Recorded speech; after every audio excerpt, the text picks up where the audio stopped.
Hey everyone, welcome back to the channel. Today, we're going to build a cool double range slider in React. This is a really useful UI element when you need to select a range of values, for example, for price filters or selecting a time range. We'll be doing this live, so feel free to ask any questions while I type out the code. Let's dive in. We're setting up some state here, min_val and max_val, for the minimum and maximum values of the slider. These will be used to control the positions of the two sliders. We also create references using useRef for the left and right values, as well as the range itself. This helps in positioning and updating the elements directly.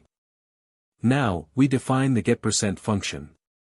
It converts the given value into a percentage based on the min and max values. We use useCallback here to avoid recalculating it unless min or max changes. First, we calculate the percentage positions of the left and right sliders using the get% function.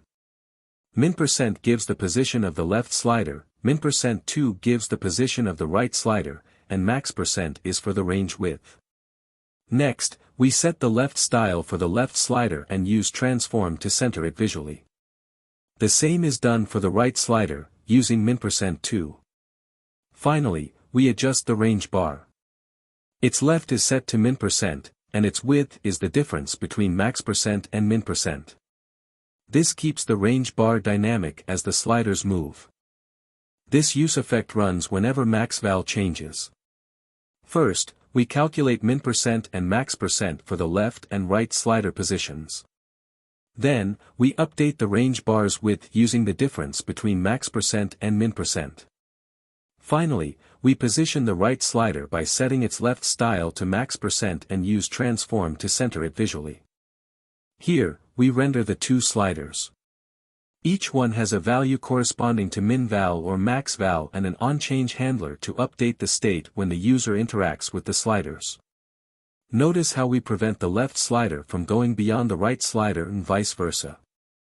Here, we're rendering the range track, the actual range, and the values for both the minimum and maximum. We're using ref to position them dynamically based on the state. Before wrapping up, I want to mention the prop types to ensure the component works correctly and receives valid data. Here, we're defining the expected prop types. Min and max should be numbers, and onChange is required as a function.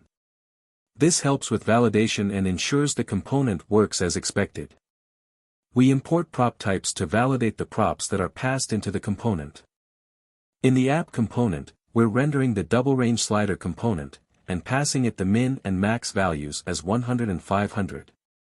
This defines the range of the slider. And that's it. We've just built a fully functional double range slider.